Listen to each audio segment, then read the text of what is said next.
तो आज बात करते हैं कुछ टिप्स के बारे में जो से आपकी लाइफ को अच्छा बनाने में काफ़ी हेल्पफुल हो सकती हैं। तो वो आपको फीलिंग बेटर के साथ-साथ गेटिंग बेटर में भी हेल्प करेंगी।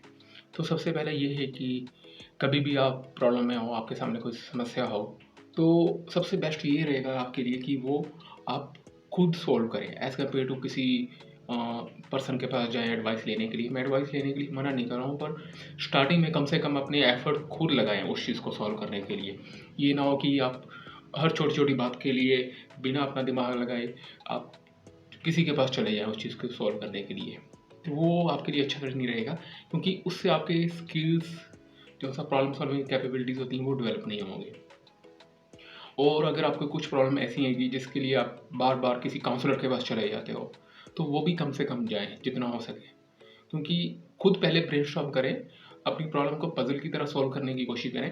अगर फिर सॉल्व नहीं होती तो किसी के पास जाएँ एडवाइस के लिए या सॉल्यूशन के लिए। पहले खुद करें। अगर आप ऐसे नहीं करेंगे तो आप एक तरह डिपेंडेंट हो जाएँगे किसी पे, ठीक है? और दूसरा टिप ये रहेगा कि जो कुछ भी आप लर्न करते हैं, अगर आप कुछ बुक से पढ़ते हैं या कुछ मूवी वगैरह देखते हैं या कुछ किसी से काउंसलिंग सेशन लेते हैं, उसमें जो कुछ भी आप लर्न करते हैं, तो सबसे बेस्ट मेथड ये है कि उसको खुद को याद करवाने का, खुद को लर्न करने का, कि उसको टीच करें, उसको सिखाएँ हम दूसरों को कि आपने क्या लर्न किया। क्योंकि टीचिंग से क्या होता है कि आप जो भी लर्न करते हो, वो और स्ट्रेंथन हो जाता है। अगर आप नहीं करोगे दूसरों को ये सोच के कहीं दूसरों को भी कुछ सीक्रेट ना पता लग जाए, तो उल्टा उससे आपको नुकसान ही होने वाला है कि आपको बेनिफिट कुछ नहीं होने वाला।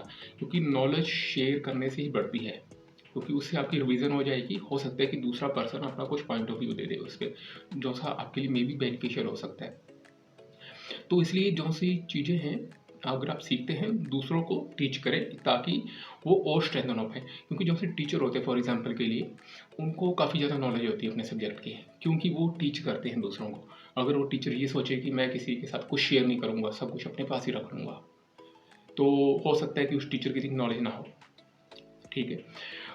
इससे अगला टिप ये है कि कभी क्या होता है घर पे, या अगर अभी स्कूल में हैं, कॉलेज में हैं, किसी ऑफिस में हैं, तो उसमें बहुत बार कुछ फंक्शन वगैरह होते हैं, कुछ प्रोग्राम होते हैं, या कुछ गैदरिंग वगैरह होती है, या किसी टाइप का ऑफिस का कोई काम भी हो सकता है।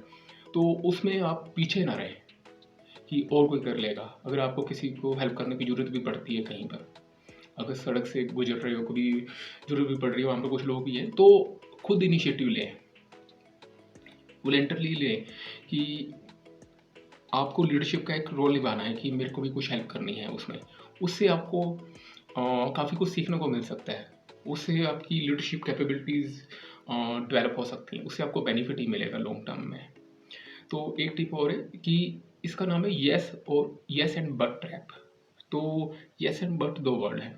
बहुत बार लोग जैसे क्लाइंट्स ही आते हैं हमारे पास, तो उसमें क्या होता है कि क्लाइंट बोलता है कि हाँ, मैं ये करूँगा। पर मतलब उसने बीच में क्या लगा दिया, आई वुड डू बट अगर ये कंडीशन ना हो। तो इस ट्रैप से बचें। जब भी आप किसी चीज़ को करने के लिए बोलें, कुछ भी अगर आपने सोचा हुआ है, तो आप ध्यान दें कहीं आप ये तो नहीं बोल रहे कि आप हाँ, परंतु। तो वो परंतु का मतलब ये हो जाता है बहुत बार कि मैं नहीं करूँगा, कहीं भी कुछ डिफ़िकल्टी आएगी, तो अगर मेरा मूड नहीं होगा तो मैं इसको कंटिन्यू नहीं करूँगा।